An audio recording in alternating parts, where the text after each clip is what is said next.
La Sociedad Española de Radiodifusión presenta... Ser... ¡Viva la radio! Podcast. Siempre.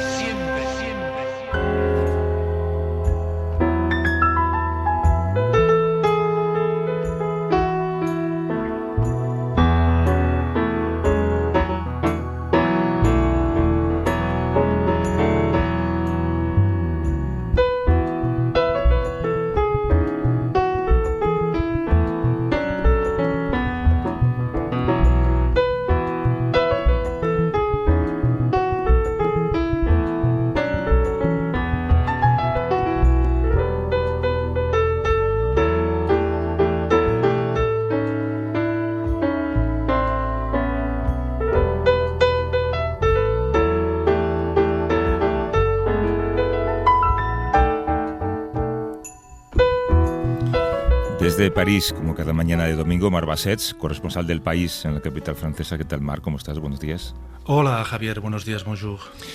Creo que se han cumplido, corrígeme si me equivoco, 100 días del primer ministro Gabriel Attal, ¿no? Que es el primer ministro más joven de la Quinta República, con 30 y ¿cuántos? 30 y... Bueno, cuando Macron lo nombró en enero tenía 34, ahora ya ha cumplido 35, es un poquito más viejo. Se va haciendo mayor, exacto. ¿Ha habido algún acto, algún discurso? Sí, Gabriel Attal hizo el jueves un discurso, un poco para marcar estos 100 días, pero también para destacarse él, porque ha descubierto que no es tan fácil ser primer ministro, ¿no? Teniendo a un rey en la República, ¿no? Exacto. ¿Te acuerdas cuando lo nombraron? El primer ministro más joven, primer ministro homosexual, abiertamente homosexual. Bueno, tuvo bastante impacto y realmente es un tipo, hay que decir, se esté o no de acuerdo con sus ideas, con lo que hace, con talento político, ¿no? Porque a los 34 años llegar ahí, digamos que no está mal si lo miramos en el baremo de la profesión política. Pero claro, una vez llegas al poder, la cosa no es tan bonita ni tan fácil. Y ha hecho un discurso porque en las últimas semanas ha habido varios episodios de violencia juvenil. Concretamente un chaval de 15 años fue asesinado a golpes por compañeros de su instituto en un pueblo, una ciudad cerca de París, y Gabriel Attal fue ahí para hacer un discurso de ley y orden, podríamos resumirlo, explicando que hay que devolver la autoridad en las escuelas, en las familias, en la calle y el civismo. Y dio este mensaje muy de autoridad, de vigilar más a los menores en las escuelas, incluso sanciones para los padres cuyos hijos participen en disturbios, o como los que hubo en la banlieue, en el extrarradio de París el año pasado. Pero yo creo que es interesante ver los fenómenos políticos, lo rápido que va, ¿no? Porque Attal parecía que iba a comerse el mundo hace 3 meses y ahora ha visto lo que tú decías hace un momento. Es muy difícil gobernar a la sombra de Macron, que ocupa todo el espacio, y aunque sea un pupilo o un mini Macron, como le llamaron a Attal, Macron no le da mucho margen de maniobra, porque Macron lo quiere hacer todo. Y luego hay estas elecciones europeas, que en Francia se habla mucho de las elecciones europeas. Yo creo que en España, como hay otras antes, tapan un poco, pero aquí el tema político son las elecciones europeas, y si no hay una sorpresa enorme, el partido de Macron y de Attal se va a pagar un batacazo espectacular. Incluso es posible que quede tercero en las elecciones del 9 de junio, superado por Marine Le Pen, la extrema derecha, e incluso por el candidato del Partido Socialista, que estaba en las últimas. El Partido Socialista hace nada y ahora parece que renace. Sí. De las elecciones europeas creo que empezaremos a hablar, no mañana, pero seguramente a partir de pasado mañana en España. Sí. Vamos a empezar, que tenemos 3 invitados. Venga.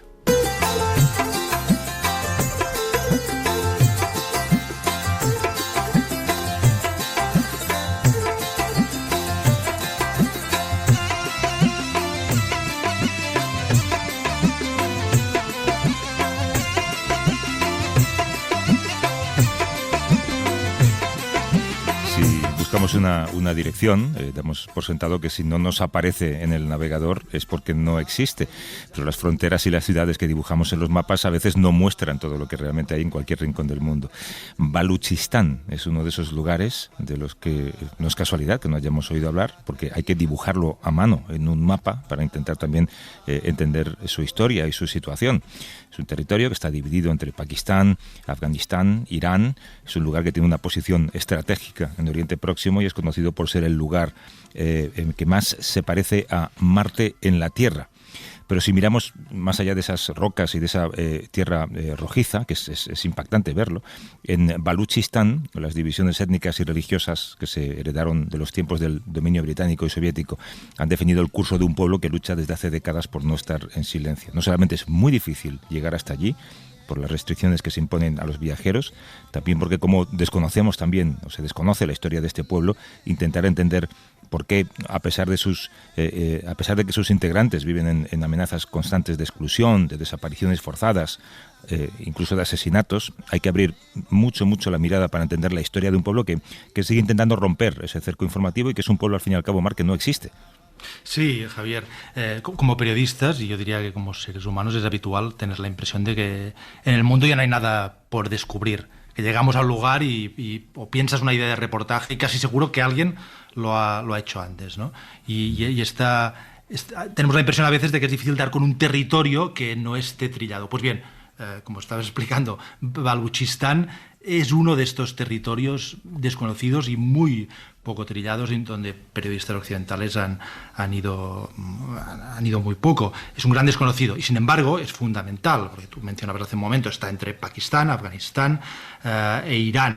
Es decir, Pakistán, una potencia nuclear, Irán, hemos hablado mucho estos días de Irán, que efectivamente es una potencia regional, y Afganistán, bueno, hemos pasado 2 décadas, las 2 primeras décadas del siglo XX, nos hemos dado cuenta de que era un epicentro geopolítico, un foco de inestabilidad.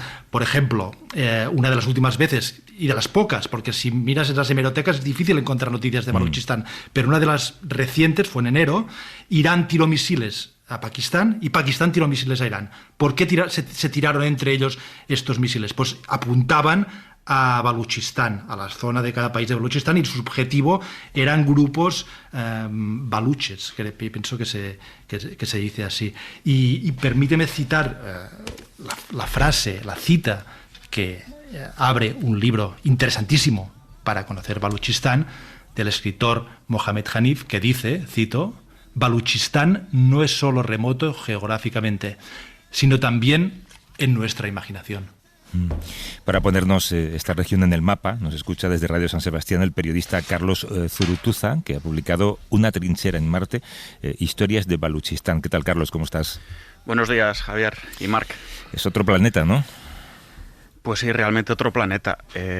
Bueno, creo que has hecho un spoiler y ya has contado prácticamente todo, ¿no? Lo habéis, bueno, prácticamente todo, es decir, pero que lo habéis situado muy bien en el mapa. Ahí en el epicentro ese del corazón de las tinieblas, de entre Irán, Afganistán y Pakistán.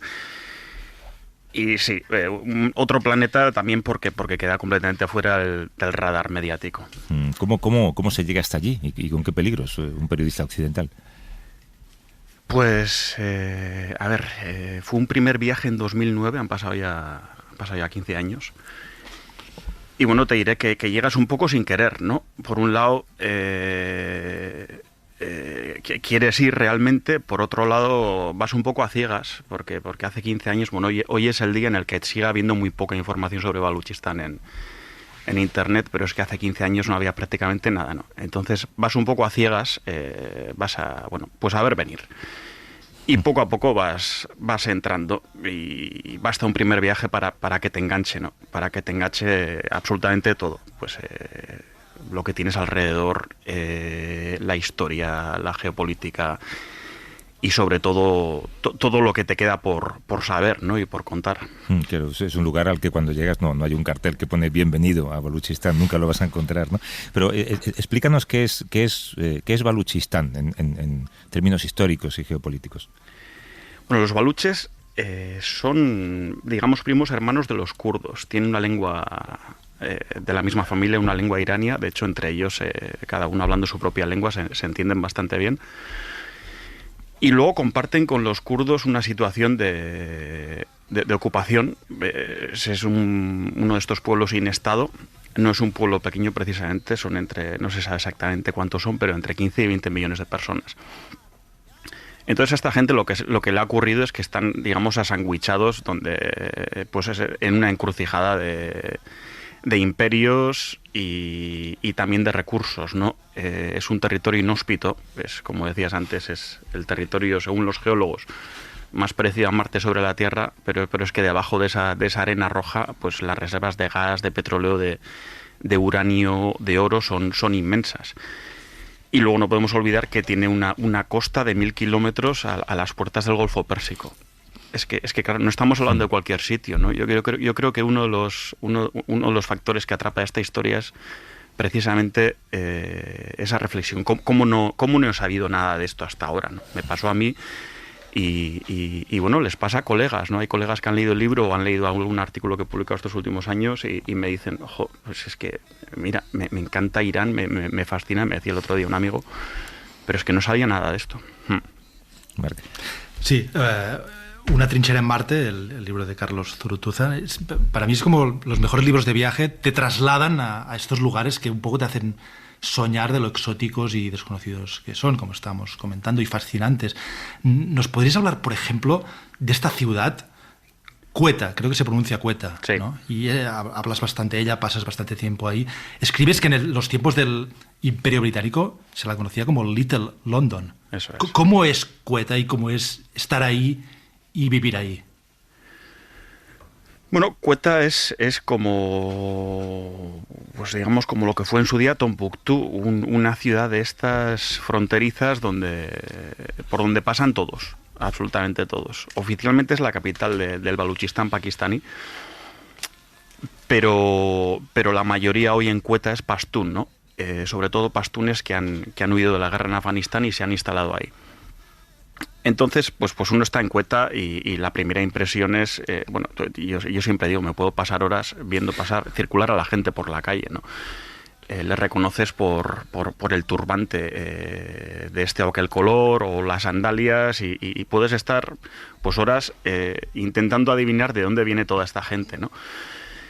Lo que ocurre con Quetta es que ha sido siempre como el baluarte, ha sido el principal baluarte de los talibanes para los talibanes afganos. El Mullah Omar, el líder y fundador de los talibanes, tenía su base ahí. Cuando llegué en 2009 a Quetta, todo el mundo daba por hecho que el Mullah Omar estaba ahí. Y es más, les parecía a todos ellos muy bien, ¿no? A casi todos. Entonces es un sitio donde pasan muchas cosas, son corrientes, digamos, subterráneas. A primera vista, pues rezuma ese exotismo, ¿no? del lugar, del subcontinente. Pero por otra parte, bueno, pues eres consciente de que ahí se están jugando muchas partidas simultáneas, ¿no? Y que no afectan solo a Pakistán, sino que afectan a Afganistán y a Irán también. El Mullah Omar, estoy pensando cuando ocupaba uno de los lugares más prominentes en la lista de objetivos, en aquello que Bush llamó la lucha contra el terror, ¿no? Están acostumbrados a vivir con la violencia, ¿no? Bueno, es lo que les ha tocado. Por ahí, bueno, ya sabemos que han pasado pues prácticamente todos los imperios, ¿no? Los persas, los mongoles y más recientemente los británicos. Los rusos lo intentaron, claro, el plan de los rusos, ya lo digo en el libro, no era quedarse en Afganistán. El plan de los rusos era llegar a la costa del Índico, a las aguas calientes del Índico. Y para eso necesitaban el apoyo de los baluches. Ese es un capítulo de la historia reciente de la Guerra Fría muy interesante, pero muy poco documentado. Entonces sí, al final, cuando vives en un lugar tan estratégico y tan rico en recursos, pues te conviertes en el objetivo de todos. Hablabas hace un momento del Mullah Omar y de los talibanes, pero leyendo el libro entiendo que los movimientos baluches son generalmente laicos. ¿Cómo lo hacen en una zona con tantos fundamentalistas religiosos, ¿no? Eso es, sí. Bueno, hay que entender que, recordar que Pakistán es un estado gobernado por los militares desde su fundación en 1947, que pueden encadenarse los primeros ministros uno detrás de otro, pero al final los que deciden son los generales, ¿no? Y entonces son esos mismos generales y sus servicios secretos los que alimentan este integrismo, entre otras cosas, para sofocar la resistencia balucha, que como dices es laica, no tiene un corte religioso, tiene un corte más nacionalista. Lo que busca esta gente es la liberación del territorio. Es curioso porque Baluchistán realmente declaró su independencia 2 días antes que Pakistán, en agosto de 1947. Y cuando Pakistán se declara como un Estado independiente, reconoce la soberanía de Pakistán. En el libro menciono un recorte de prensa que vi colgando de una pared en una peluquería en Londres, ¿no? Una peluquería de un baluche, y era un recorte del New York Times de 1947 que recogía precisamente ese momento, ¿no? El estado de Kalat, que es lo que corresponde al Baluchistán pakistaní hoy en día, se declara como Estado independiente soberano a partir de hoy, una cosa así, ¿no? Era un momento histórico para ellos, pero bueno, son como los kurdos, otra nación sin Estado, ¿no? ¿Hay alguna vía remota hacia la independencia? Sí, a la independencia o digamos también piden una descentralización del territorio. Claro, no hablamos solo de Pakistán, hablamos de Irán. Los kurdos, los baluches de Irán precisamente están muy conectados con los kurdos de Irán. Y es muy interesante comprobar cómo están mirando hacia ese modelo que ponen los kurdos sobre la mesa, que no es tanto tener un Estado soberano propio como descentralizar y democratizar estos países, ¿no? Democratizar Oriente Medio, pues Turquía, Irán e Irak. Y bueno, pues hay corrientes baluches que miran hacia ahí. Lo que pasa es que bueno, hablamos de, como decíais, de potencias regionales. A ver quién se atreve a desmembrar Irán. Ese sería bueno, ya vimos lo que pasó en Irak. Irán sería lo mismo multiplicado por 10. Claro. Con Pakistán 3/4 de lo mismo, y lo que ha ocurrido con Pakistán es que para la guerra en Afganistán se ha necesitado la ayuda de Pakistán sí o sí. Entonces esa, entre otras, es una de las razones por las cuales se ha hablado tan poco de Baluchistán. Desde Radio San Sebastián hemos hablado con Carlos Zurutuza, que es autor de Una trinchera en Marte, historias de Baluchistán, publicado por Libros del Cao. Gracias, Carlos. Suerte. Gracias. Un saludo. Hasta luego.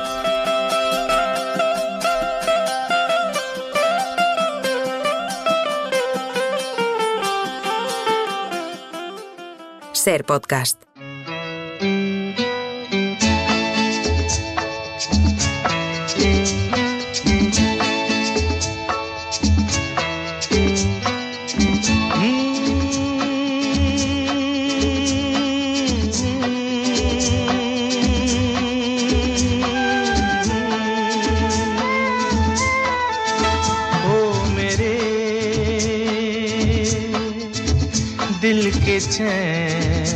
¿Has escogido esta música, Marc? ¿Qué es?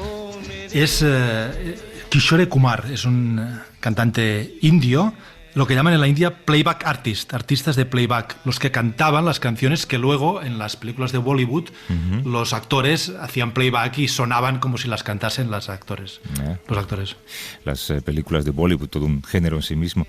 Hablabas antes de las elecciones europeas que están a la vuelta de la esquina, fíjate la jornada que tenemos hoy aquí, pero es que 2024 es un año relevante, digamos en términos globales, porque más de la mitad de la población mundial está convocada a las urnas.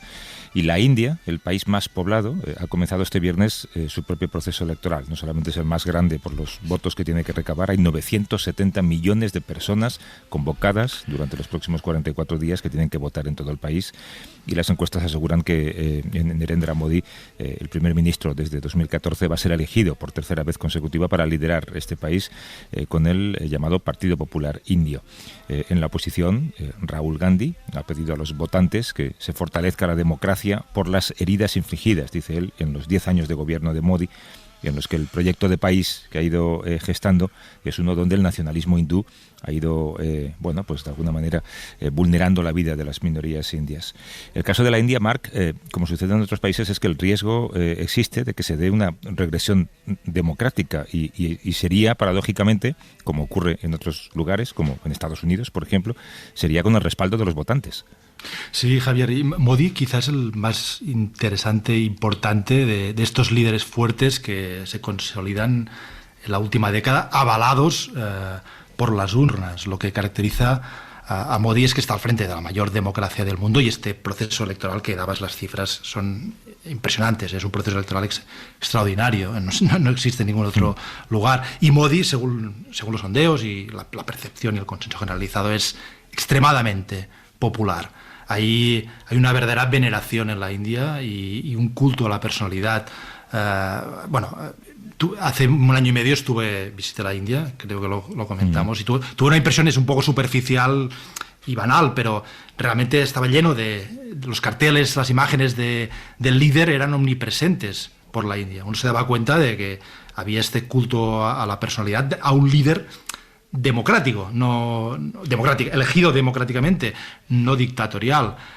India es desde hace un año el país más poblado del mundo, más que China, y India es un país que se siente fuerte en el tablero mundial, siente que cuenta. Al mismo tiempo hay esta deriva que podríamos llamar iliberal, con el ultranacionalismo hindú de Modi y las denuncias de restricciones a derechos de las minorías, sobre todo la minoría musulmana, y de persecución de los opositores. El principal rival es Rahul Gandhi, hijo, nieto, bisnieto de primeros ministros, y hay que decir que al parecer en estas elecciones hay poco suspense, a pesar de toda la logística, toda la duración, toda la importancia, y poco suspense. Modi, según indica todo, va a ampliar su actual mayoría y su capacidad para seguir imponiendo este nacionalismo, ultranacionalismo hindú en su país. Nos atiende desde Bruselas Patricia Cogo, que es gestora de proyectos en el Centro de Seguridad, Diplomacia y Estrategia de la Escuela de Gobierno de Bruselas, investigadora especializada en la India y también en sus vínculos con la Unión Europea y con China. ¿Cómo estás, Patricia? Buenos días. Buenos días, muchas gracias por la invitación. Es un lugar, un territorio inmenso y por tanto también muy diverso. ¿Cuáles son los segmentos de la población que más apoyan a Modi? En el caso de Modi estamos hablando de sobre todo las castas más bajas y más marginalizadas del país, quizás incluso con una concentración geográfica más fuerte en el norte del país, que es donde están las secciones poblacionales más pobres al final. Y esta gente pues se ve reflejada en Modi, y los orígenes de Modi en este sentido son importantes. Él al final se retrata efectivamente como el hijo de un vendedor de té en una estación de ferrocarril, y el hecho de que alguien con unos orígenes tan humildes haya llegado a primer ministro es una trayectoria que se ve desata euforia en el país. Sí, al otro lado, Rahul Gandhi, del Partido del Congreso, ¿tiene peso suficiente para operar desde la oposición? Rahul Gandhi ya lleva unas cuantas derrotas importantes a nivel de elecciones en el país. Evidentemente su legado familiar, como comentabais, hijo, nieto, bisnieto de primeros ministros, no es algo que precisamente tenga algún tipo de impacto positivo a nivel social en India. De hecho, la gente no se ve reflejada ni en él ni en el partido. Evidentemente, eso habla de la mayoría de la población. El voto al cual apela este partido, al cual apela Gandhi, es sobre todo el sur del país y gente a priori de castas pues no tan marginalizadas y evidentemente la población musulmana. La India laica y multicultural, que quizás es la India de Nehru, el bisabuelo de Rahul Gandhi, ha desaparecido, ya no se escucha, ya no tiene peso en las elecciones. Tienen peso, lo único que... Se nos cortó la comunicación con Patricia. Vamos a intentar recuperarla. No, se cortó la comunicación con Patricia. Mira, nos hemos quedado sin saber varias cosas que teníamos pendientes. Sí. Vamos a esperar un segundo a ver si la recuperamos y seguimos con esta conversación. Oh, mere dil ke चैन आए मेरे दिल को दुआ कीजिए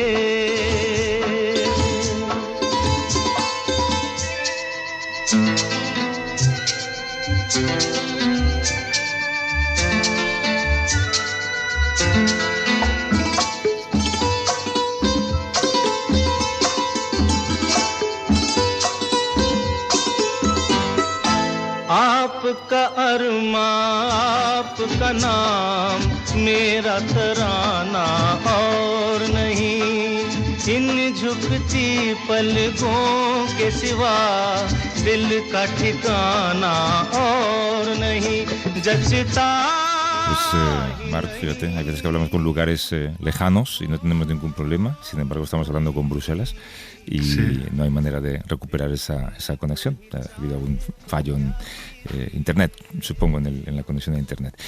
Oye, tenemos otra cuestión de la que queríamos hablar, recuperaremos el tema de India, lógicamente, pero además, como contábamos, son 44 días de elecciones, al fin y al cabo, ¿no? No es una elección que se celebre de la noche a la mañana.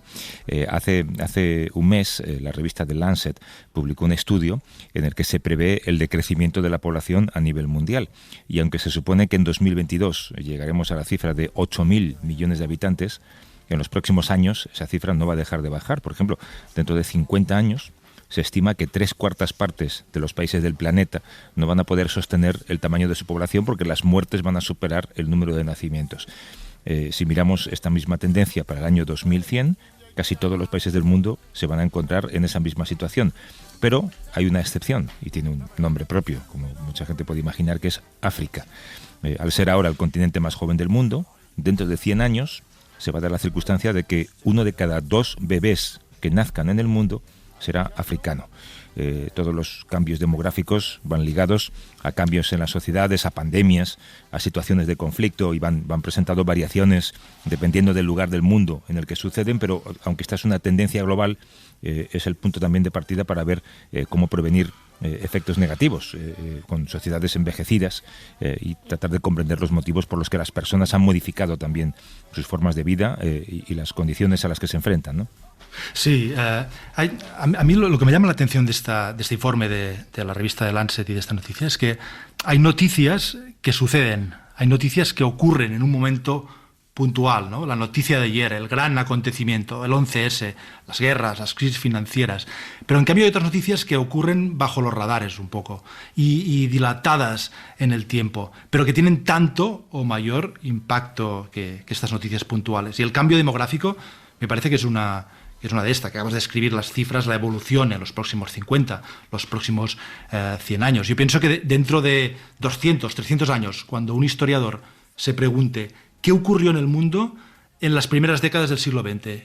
Es probable que no se fije en muchas cosas que estamos constantemente comentando y por las que nos preocupamos, y en cambio observen que de repente la población mundial, que iba aumentando durante siglos y siglos y siglos, empezó poco a poco a encogerse. Recuerdo que hace unos 10 años entrevisté en Alemania a un periodista alemán, Frank Schirmacher, ya fallecido, que acababa de publicar un libro que se titulaba El complot de Matusalén, sobre el envejecimiento precisamente de la población. Y me dijo algo que me quedó grabado. Me dijo, en el futuro será muy habitual que en una calle de un país occidental, europeo, viva un solo niño, y será muy habitual un niño sin primos. Bueno, en aquel momento me pareció algo exagerado, pero ahora me pregunto, 20 años después, si ya estamos en este futuro.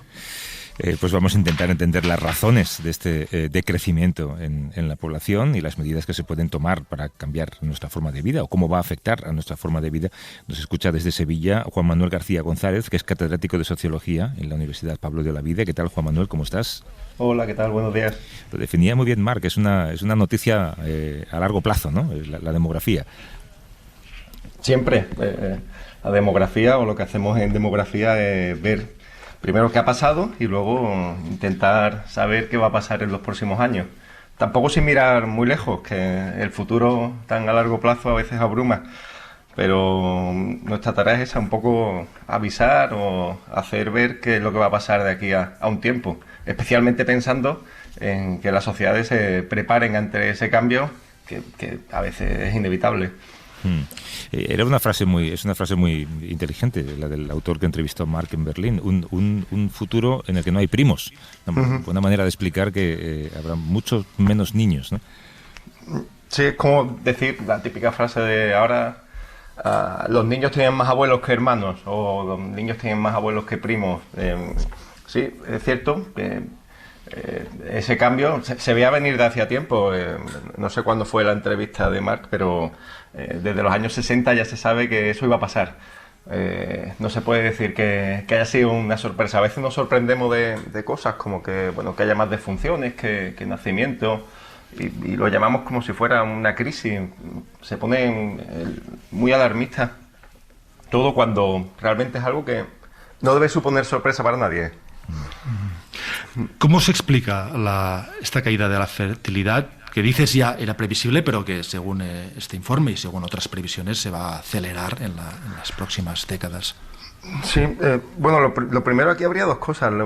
Lo primero sería que estos informes globales a nivel mundial son muy llamativos, tienen luego pues, mucho recorrido, luego las publicado de Lancet. Es un instituto que es cierto que tiene una trayectoria con ciertas inconsistencias metodológicas.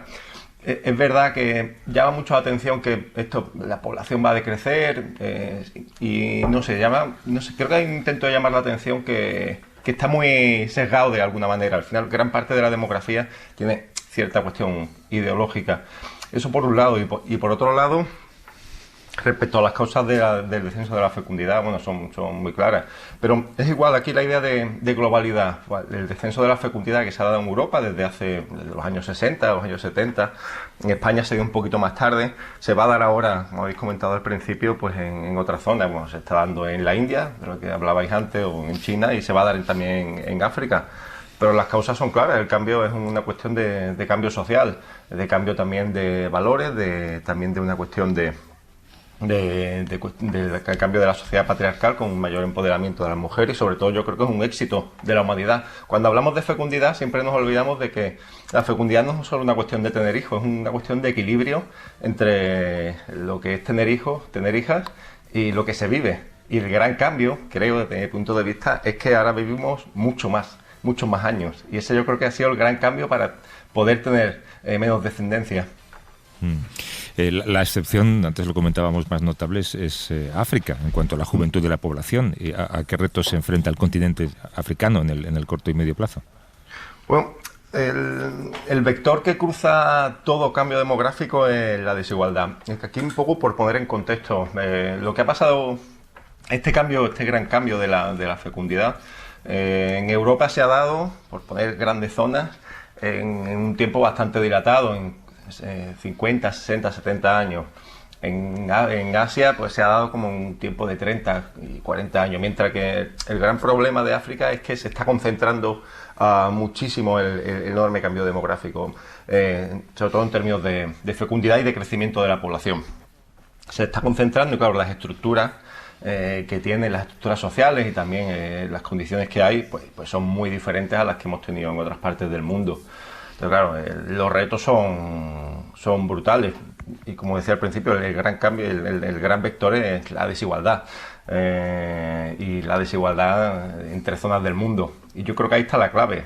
Hablamos siempre mucho de redistribución, y me parece a mí que iría mucho por ahí. ¿Qué impacto crees que tendrá la caída demográfica o la bajada demográfica por ejemplo, en los sistemas de protección social? Es algo que el estudio que mencionábamos cita específicamente, que los políticos, las políticas públicas tienen que empezar a replantearse esta cuestión. Habrá mucha más gente mayor y muchos menos jóvenes. Lo primero, que lo que acabas de decir es el mayor éxito de la historia de la humanidad. Que haya mucha gente mayor me parece algo fantástico, maravilloso, la democratización de la longevidad. Hablamos me parece tan sorprendente que cuando se habla de que hay muchas personas mayores y mucho envejecimiento, como si fuera un problema, se habla de crisis, se habla de eso, de que algunos han dicho de manera también como muy ideológica, el invierno demográfico o el suicidio demográfico, ¿no? Cuando se tienen pocos niños, pocas niñas y por ende al tiempo pocos jóvenes. El mayor éxito de la humanidad, sin duda, poder vivir 80 años, casi todo el mundo además, vivir 80 años, es algo tremendo. Bueno, lo mismo que decía antes, se sabía y se ha estado diciendo a los estados, se ha estado diciendo que iba a pasar. Claro, los sistemas de protección del estado de bienestar, pues evidentemente hay un efecto. No sé, por poner el ejemplo clásico de las pensiones, es como el gran campo de batalla de la demografía. El problema de las pensiones es que hay muchas personas mayores. Bueno, no, para nada es eso. El problema de las pensiones es que hay 3 millones de personas que están desempleadas en España, y que los salarios de las personas con 30 años, que solo un 16% se emancipa a esa edad, son bajísimos, y que el acceso a la vivienda es muy complejo. Es un problema puramente social. O las mujeres en general quieren tener más hijos y más hijas de las que tienen. Igual que hay mucha gente que no quiere tenerlo. Es un cambio de paradigma el que hay. Entonces, bueno, es una cuestión puramente social y no para nada demográfica. Entonces, claro, los sistemas se van a ver tensionados de alguna manera, pues seguro. Se ha dicho también, se puede hacer un cambio en la sociedad en su conjunto. Eso es lo que tenemos que intentar hacer en conjunto, en relación con la población, la sociedad, con el Estado. Y aquí yo creo, Javier, una cosa importante es que el Estado está al servicio de la población, no la población al servicio del Estado, que a veces se nos piden cosas para que como tengamos más hijos para sostener España. No es una cuestión patriótica. La población es una cuestión, es totalmente al contrario. Ya. Los problemas tiene que arreglarlos el Estado, no la población, ¿no? Pero y si lo contemplamos en términos globales, hay este desequilibrio demográfico, hay continentes que crecen, continentes que decrecen. Bueno, pues la fórmula del equilibrio, ¿no sería la flexibilización de las migraciones? Sí, yo creo que la clave está en las migraciones, pero también las migraciones tienen una cuestión, yo creo que es fundamental. Primero, en general, la gente no quiere migrar, no quiere irse de donde vive. Lo que quiere es estar en donde viva, donde haya nacido, lo mejor posible. Ahora, que hay que moverse, pues se hace. Que haya una flexibilización de los movimientos migratorios, yo lo veo clarísimo. Es negar una evidencia. La población mundial se ha estado moviendo de manera constante desde los años 50, 60 del siglo XX, por poner el plazo de tiempo más cercano, y ante eso no se puede hacer nada. Lo que hay que hacer es adaptarse a lo que hay y a lo que está ocurriendo y a lo que es inevitable. Es cierto, aquí en esta cuestión ideológica de las migraciones, del crecimiento poblacional, en los años 60 se hablaba de la bomba demográfica, pero fue un libro que los Ehrlich sacaron en años 60 y algo. Y se hablaba mucho de bomba demográfica como una gran crisis porque quien crecía mucho era China, era la India, era África. Era un problema. Ahora que quien decrece, que tampoco decrece realmente dentro de lo que cabe, es Europa, el gran problema es el decrecimiento. Aquí los grandes problemas y las migraciones y las señoras y las personas mayores. Marcamos como problemas demográficos aquellos que se hacen desde las grandes potencias, que por cierto son... también muy tendenciosas en la creación sobre todo en la creación del problema de la demografía. Señalar a la demografía como un problema es algo gravísimo desde mi punto de vista, y sobre todo señalar a ciertas poblaciones con ciertas características, muchas veces étnicas, que también es otra cuestión. Con cierto color de piel, ¿no? Con cierto color de piel. Oye, pues gracias por la conversación y por la defensa de la demografía que has hecho. Desde Sevilla, Juan Manuel García González, catedrático de Sociología en la Universidad Pablo de Olavide. Gracias, Juan Manuel, un abrazo. Muchas gracias, un abrazo. Hasta luego. Hasta luego.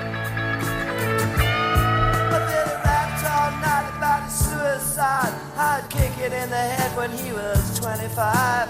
Speed jive, don't wanna stay alive when you're 25. And when you're stealing clothes from Marks and Sparks. Cuando tienes 25 años canta este grupo. ¿Quién es, Marc? Mott the Hoople. All the young dudes, todos los chicos jóvenes. Los tíos jóvenes. Hasta la semana que viene, Marc. Un abrazo. Gracias, Javier. Un abrazo.